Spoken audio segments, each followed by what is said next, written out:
सबसे पहले हम आपको इस एग्जिट पोल की 7 बड़ी बातें बताते हैं, ध्यान से सुनिएगा।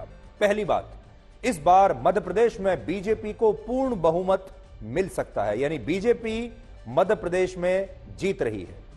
मध्य प्रदेश की 230 विधानसभा सीटों में से बीजेपी को 140 से 162 सीटों पर जीत मिल सकती है, जबकि कांग्रेस को 68 से 90 सीटों पर जीत मिलने का अनुमान है। और अगर एग्जिट पोल के ये नतीजे सही साबित होते हैं तो ये बीजेपी के लिए एक बहुत बड़ी जीत होगी।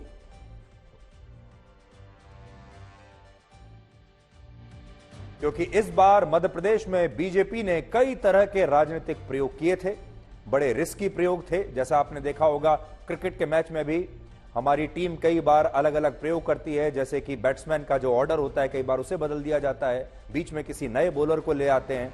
ऐसा ही बीजेपी ने इस बार इस मैच में किया था। पहली बार ऐसा हुआ था जब बीजेपी ने मध्य प्रदेश में अपने 7 सांसदों और 3 केंद्रीय मंत्रियों को विधानसभा के चुनाव में अपना उम्मीदवार बनाया था, और इस फैसले पर तब बहुत बहस हुई थी। लेकिन अब ऐसा लगता है कि बीजेपी का यह दांव चल गया, यानी यह दांव काम कर गया और इससे बीजेपी को फायदा हुआ है। इसके अलावा बीजेपी ने इस बार चुनाव में शिवराज सिंह चौहान को अपना मुख्यमंत्री का उम्मीदवार घोषित नहीं किया था, और बीजेपी ने यह पूरा चुनाव प्रधानमंत्री नरेंद्र मोदी के चेहरे पर लड़ा था, और इसका बीजेपी को फायदा ही फायदा मिला है। और हमारे एग्जिट पोल के मुताबिक मध्य प्रदेश में बीजेपी इस बार बहुत बड़े अंतर से जीत सकती है। दूसरा आज का पॉइंट, इस बार राजस्थान और छत्तीसगढ़ में बीजेपी और कांग्रेस के बीच कांटे की टक्कर दिखाई दे रही है। राजस्थान में कांग्रेस पार्टी को 86 से 106 और बीजेपी को 80 से 100 सीटें मिलने का अनुमान है, और राजस्थान में बहुमत का आंकड़ा 100 का है। यानी एग्जिट पोल में राजस्थान का राजनीतिक मैच सुपर ओवर में जाता हुआ दिख रहा है, या यह समझ लीजिए कि यह मैच आखिरी ओवर की आखिरी बॉल तक जाएगा, और जो भी जीतेगा उसका अंतर बहुत ही कम होगा। यह वो मैच है जो शायद 1 या 2 रन से जीता या हारा जाएगा। और इसी तरह की स्थिति छत्तीसगढ़ में भी है, जहां कांग्रेस को 90 में से 40 से 50 सीटें मिलने का अनुमान है, और बीजेपी को 36 से 46 सीटें मिल सकती हैं। और छत्तीसगढ़ में भी मुकाबला इतना कड़ा है कि यहां हंग असेंबली यानी त्रिशंकु विधानसभा की भी स्थिति बनती हुई दिख रही है, जिसमें किसी भी पार्टी के पास बहुमत नहीं होगा, और कोई भी पार्टी, हो सकता है बीजेपी या हो सकता है कांग्रेस, अपनी सरकार बना सकती है।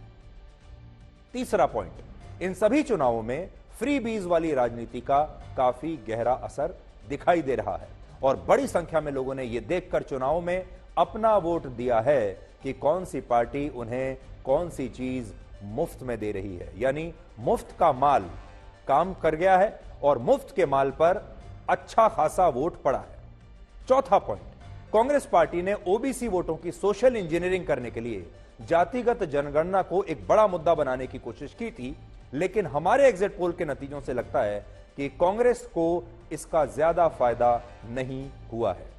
जिस छत्तीसगढ़ में ओबीसी समुदाय के 31% वोट हैं, और जहां कांग्रेस ने चुनावों में जातिगत जनगणना कराने का वादा किया था, वहां ओबीसी समुदाय के सबसे ज्यादा वोट कांग्रेस को नहीं बल्कि बीजेपी को मिले हैं। इसके अलावा राजस्थान और मध्य प्रदेश में भी ओबीसी समुदाय के सबसे ज्यादा वोट बीजेपी को मिले हैं, जिससे यह पता चलता है कि कांग्रेस जाति जनगणना के जरिए पिछड़े वोटों की जो इंजीनियरिंग करना चाहती थी उसमें उसे सफलता नहीं मिली है। यानी कांग्रेस के जो पॉलिटिकल इंजीनियर्स थे, जो सोशल इंजीनियर्स थे, वो यहां फेल हो गए।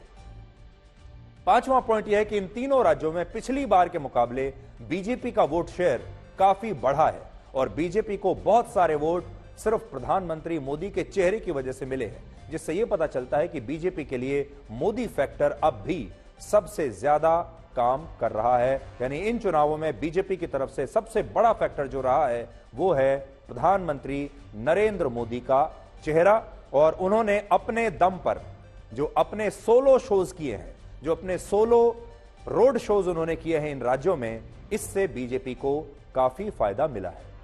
छठा पॉइंट, अब पुरुषों की तुलना में महिलाओं के वोट ज्यादा निर्णायक हो गए हैं, और महिला वोटर्स अब पार्टियों की हार और जीत का फैसला कर रही हैं। यह हमारे देश की महिलाओं के लिए एक बहुत बड़ी खुशखबरी है। और उन्हें हम बधाई भी देना चाहते हैं कि अब हमारे देश की महिलाएं तय करती हैं कि कौन सी पार्टी सत्ता में आएगी और कौन सी पार्टी एग्जिट हो जाएगी। और इन एग्जिट पोल से यह भी पता चलता है कि अभी देश में प्रधानमंत्री मोदी और बीजेपी को लेकर कैसा माहौल है, और बीजेपी के खिलाफ सीधे मुकाबले में कांग्रेस की स्थिति अब भी ज्यादा नहीं बदली है। छत्तीसगढ़, मध्य प्रदेश और राजस्थान, ये वो 3 राज्य हैं जहां सीधी लड़ाई बीजेपी और कांग्रेस के बीच होती है हमेशा से। लेकिन एग्जिट पोल में कांग्रेस मध्य प्रदेश में हार रही है और राजस्थान और छत्तीसगढ़ में भी उसके लिए मुकाबला आसान नहीं है, यानी वहां भी मुकाबला जो है वो बिल्कुल 19-20 का मुकाबला है। तो ये एक बड़ी बात है जो इन एग्जिट पोल से दिखाई दे रही है, जो अभी तक आंकड़े आए हैं।